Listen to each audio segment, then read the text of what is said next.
नमस्कार दोस्तों, मैं अमन। आज है 19 सितंबर और चलिए जानते हैं 19 सितंबर से संबंधित कुछ इंपॉर्टेंट अपडेट्स।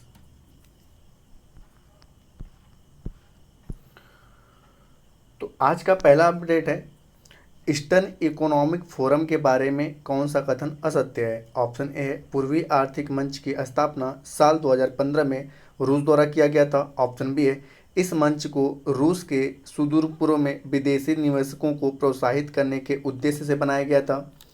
ऑप्शन सी है, इस क्षेत्र में अपनी उपस्थिति बढ़ाने के लिए भारत ने साल 2019 में अपनी एक्ट फार ईस्ट नीति की घोषणा की थी। और ऑप्शन डी है, हाल ही में प्रधानमंत्री मोदी ने मॉस्को में आयोजित 7वें पूर्वी आर्थिक मंच के पूर्ण सत्र को संबोधित किया। तो यहाँ पूछा गया है कि ईस्टर्न इकोनॉमिक फोरम के बारे में कौन सा कथन असत्य है। तो यहाँ पे असत्य कथन है आपका डी। तो चलिए जानते हैं इसके डिटेल के बारे में। तो यहाँ पे कि बीते 9 अगस्त को प्रधानमंत्री नरेंद्र मोदी ने ईस्टर्न इकोनॉमिक फोरम को वीडियो कॉन्फ्रेंस के जरिए संबोधित किया। व्लादिमीर वोस्को में आयोजित 7वें पूर्वी आर्थिक मंच के पूर्ण सत्र को संबोधित करते हुए प्रधानमंत्री नरेंद्र मोदी ने कहा कि भारत आर्कटिक क्षेत्र में रूस के साथ अपनी साझेदारी को मजबूत करने का इच्छुक है। प्रधानमंत्री ने आगे कहा कि साल 2019 में भारत ने अपनी एक्ट फॉर ईस्ट नीति की घोषणा की थी। इस नीति की घोषणा के बाद रूस के सुदूर पूर्व के साथ भारत का सहयोग विभिन्न क्षेत्रों में बढ़ा है। बता दें कि पूर्वी आर्थिक मंच की शुरुआत साल 2015 में रूस के राष्ट्रपति व्लादिमीर पुतिन की पहल पर किया गया। इस मंच को रूस के सुदूर पूर्व में विदेशी निवेशकों को प्रोत्साहित करने के उद्देश्य से बनाया गया था। इस फोरम का लक्ष्य रूस के सुदूर पूर्व क्षेत्र में प्राकृतिक संसाधनों की बहुलता के मद्देनज़र आर्थिक विकास को बढ़ावा देना और एशिया प्रांत क्षेत्र में अंतर्राष्ट्रीय सहयोग का विस्तार करना है। इसका आयोजन हर साल रूस के व्लादिवोस्टोक शहर में किया जाता है। तो ये रहे इसके डिटेल। अगला क्वेश्चन है, किस देश की सरकार द्वारा भारत के एडमिरल सुनील लांबा को सराहनीय सेवा पदक के द्वारा सम्मानित किया गया है। ऑप्शन ए है नेपाल, ऑप्शन बी है बांग्लादेश, ऑप्शन सी है सिंगापुर और ऑप्शन डी है फिजी। तो यहाँ पर जानते हैं कि इसका सही आंसर होता है आपका सी, सिंगापुर के सरकार के द्वारा एडमिरल सुनील लांबा को सराहनीय सेवा पदक के द्वारा सम्मानित किया गया है। तो इसकी व्याख्या देखते हैं। सिंगापुर गणराज्य के राष्ट्रपति महामहिम मैडम हलीमा याकूब ने भारतीय नौसेना के पूर्व chief of naval staff retired admiral Sunil Lamba को प्रतिष्ठित पिंगट जैसा जेमलिंग मेधावी सेवा पदक से सम्मानित किया है। सिंगापुर के रक्षा मंत्री डॉक्टर एनजी ड्रेंग हेंग ने 8 सितंबर 2022 को सिंगापुर रक्षा मंत्रालय में आयोजित एक भव्य अलंकरण समारोह में राष्ट्रपति की ओर से एडमिरल सुनील लांबा को पुरस्कार प्रदान किया। तो ये रहे इसके डिटेल। तो पूछा गया है किस देश की सरकार के द्वारा एडमिरल सुनील लांबा को सराहनीय सेवा पदक प्रदान किया गया। तो ऑप्शन सी आपका सही होता है, सिंगापुर। अगला क्वेश्चन है, ऑपरेशन ऑक्टोपस जो सुर्खियों में किससे संबंधित है। ऑप्शन ए है CISF, ऑप्शन बी है ITBP, ऑप्शन सी है CRPF और ऑप्शन डी है SSB। तो यहाँ पर जानते हैं हाल ही में झारखंड पुलिस और CRPF ने 3 दिन विशेष नक्सल विरोध अभियान ऑक्टोपस चलाया, जिसमें भारी मात्रा में विस्फोटक बरामद किए गए। झारखंड के लातेहार के बूढ़ा पहाड़ क्षेत्र में CRPF और पुलिस ने नक्सल विरोध अभियान चलाया। इस दौरान विभिन्न प्रकार के 106 लैंड माइन्स, 360 से ज़्यादा कारतूस तथा बम और अन्य विभिन्न प्रकार के विस्फोटक बरामद किए गए। झारखंड पुलिस मुख्यालय ने स्पष्ट किया कि बूढ़ा पहाड़ घोर नक्सल प्रभावित क्षेत्र है और यहां माओवादियों ने कदम कदम पर लैंड माइन्स बिछाए हुए हैं, जिसके विस्फोटक से अक्सर पूरा इलाका थर्रा जाता है। तो यहाँ पूछा गया है कि ऑपरेशन ऑक्टोपस जो कि सुर्खियों में रहा किससे संबंधित है। तो सही ऑप्शन होता है आपका सी, CRPF के द्वारा। अगला क्वेश्चन है, I too had a dream निम्नलिखित में से किसकी आत्मकथा है। Option A Mother Teresa, option B है कोफी अन्नान, ऑप्शन सी है वर्गीज कुरियन और ऑप्शन डी है P साईनाथ। तो जानते हैं कि वर्गीज कुरियन स्वतंत्र भारत के उन गिने चुने लोगों में से थे जिन्होंने देश के आर्थिक विकास, कृषि, रोजगार, सहकारिता आंदोलन की मजबूती में अभूतपूर्व योगदान दिया था।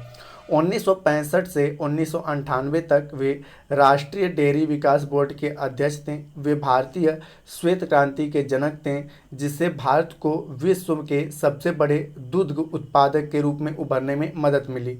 60 के आखिरी दशक में डॉक्टर कुरियन ने ऑपरेशन फ्लड नाम से एक परियोजना की शुरुआत की। 25 वर्षों तक चलने वाली परियोजना में रुपया 1700 करोड़ रुपए के निवेश के माध्यम से ऑपरेशन फ्लड ने प्रतिवर्ष 55,000 करोड़ रुपए तक भारत में दूध मूल्य उत्पादन में मदद की थी। विश्व के किसी अन्य विकास कार्यक्रम द्वारा प्राप्त उत्पादन में से यह कहीं अधिक था। डॉक्टर कुरियन ने सन 1979 में धारा लॉन्च करके खाद्य तेलों के व्यवसाय में भी क्रांति ला दी। तिलहन उत्पादकों की सहकारी परियोजना से उत्पादक एवं तेलों के उपभोक्ताओं के बीच एक सीधा संपर्क स्थापित हुआ।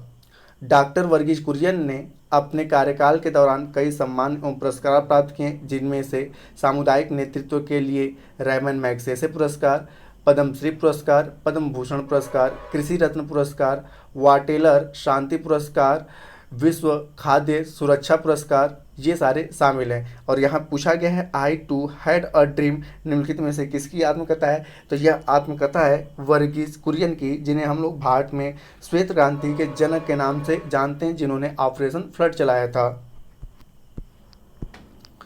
अगला क्वेश्चन है, निम्नलिखित में से किसे हाल ही में संयुक्त राष्ट्र मानवाधिकार का उच्चायुक्त नियुक्त किया गया है। ऑप्शन ए है वोल्कर तुर्क, ऑप्शन बी है अल्पेश मिस्त्री, ऑप्शन सी है चिंगम डोला और ऑप्शन डी है फूमियो किशिदा। तो यहाँ पर जानते हैं कि हाल ही में संयुक्त राष्ट्र मानवाधिकार आयोग के उच्चायुक्त जो नियुक्त किया गया है उनका नाम है वोल्कर तुर्क। तो इनके बारे में जानें तो संयुक्त राष्ट्र महासचिव एंटोनियो गुतरेस ने ऑस्ट्रिया के वोल्कर तुर्क को संयुक्त राष्ट्र मानव अधिकार उच्चायुक्त नियुक्त किया है। उनकी नियुक्ति संयुक्त राष्ट्र महासभा की मंजूरी के बाद की गई है। इस समय वे वैश्विक नीति बनाने में सहायता के लिए संयुक्त राष्ट्र कार्यालय में अवर महासचिव के रूप में काम कर रहे हैं। इससे पहले वह जिनेवा में संयुक्त राष्ट्र शरणार्थी उच्चायोग में सहायक उच्च आयुक्त थे। श्री वोल्कर तुर्क ने शरणार्थियों पर ऐतिहासिक विश्व समझौते को तैयार करने में अहम भूमिका निभाई थी। तो यहाँ पूछा गया है कि संयुक्त राष्ट्र मानवाधिकार के उच्चायुक्त किसे नियुक्त किया गया है, तो सही ऑप्शन है आपका ए वोल्कर तुर्क। अगला अपडेट है, निम्नलिखित में से कौन सा athlete Zurich diamond league final 2022 जीतने वाला पहला भारतीय बन गया है। ऑप्शन ए है हिमा दास, ऑप्शन बी है नीरज चोपड़ा, ऑप्शन सी है सेखोम मीराबाई चानू और ऑप्शन डी है अविनाश साबले।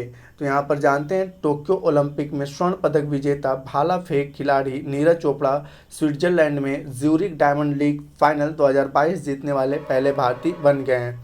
नीरज चोपड़ा ने दूसरे थ्रो में 88.44 मीटर भाला फेंक कर डायमंड लीग ट्रॉफी जीत ली है। तो यहाँ पूछा गया है कि ज्यूरिख जो कि स्विट्जरलैंड में डायमंड लीग फाइनल 2022 जीतने वाला पहला भारतीय कौन बना, तो सही ऑप्शन होता है आपका B Neeraj Chopra.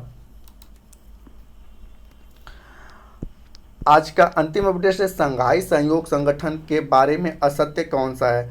Option A है आपका कि यह एक अंतर सरकारी संगठन है, ऑप्शन बी है दी हेड्स ऑफ गवर्नमेंट काउंसिल इसकी सर्वोच्च निर्माण इकाई है, ऑप्शन सी है एससीओ का रीजनल एंट्री टेस्ट्रीज स्ट्रक्चर ताशकंद में स्थित है और ऑप्शन डी है एससीओ का चार्टर्ड सेंट पीटर्सबर्ग में अपनाया गया था।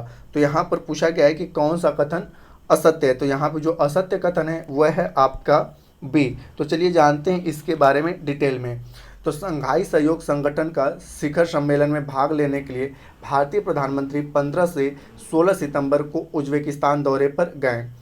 संघाई सहयोग संगठन में 9 सदस्य देश इनकी सर्वोच्च निर्माण इकाई दी हेड्स ऑफ स्टेट काउंसिल हैं, न कि दी हेड्स ऑफ गवर्नमेंट काउंसिल हैं। संघाई सहयोग संगठन एक यूरेशिया राजनीतिक, आर्थिक और सुरक्षा संगठन है। भौगोलिक क्षेत्र और जनसंख्या की दृष्टि से यह दुनिया का सबसे बड़ा क्षेत्रीय संगठन है। एशियो यूरेशिया के लगभग 60% क्षेत्र, विश्व की जनसंख्या का 40% और ग्लोबल जीडीपी के 30% से अधिक को कवर करता है। एससीओ का पूर्व संगठन संघाई 5 है।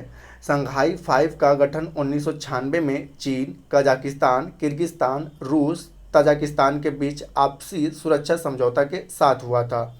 15 जून 2001 को इन राष्ट्रों और उज्बेकिस्तान के नेताओं ने एक नए संगठन की घोषणा करने के लिए मुलाकात की और शंघाई सहयोग संगठन की स्थापना की।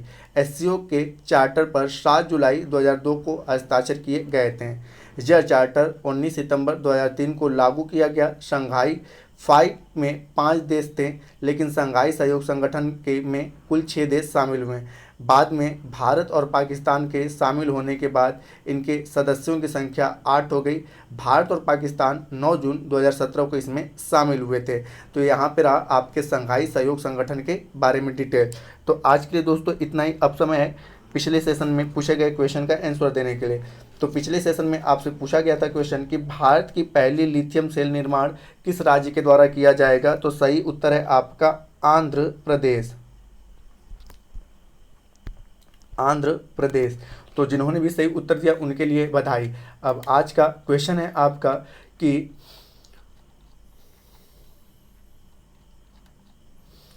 ऑपरेशन ऑक्टोपस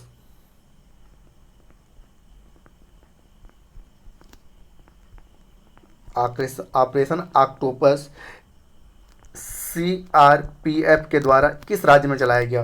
ठीक है, ऑपरेशन ऑक्टोपस जो कि सुर्खियों में रहा वो सीआरपीएफ के द्वारा किस राज्य में चलाया गया। तो इसका आंसर आप हमें कमेंट बॉक्स में दे सकते हैं। आपके कमेंट का हमें इंतजार रहेगा।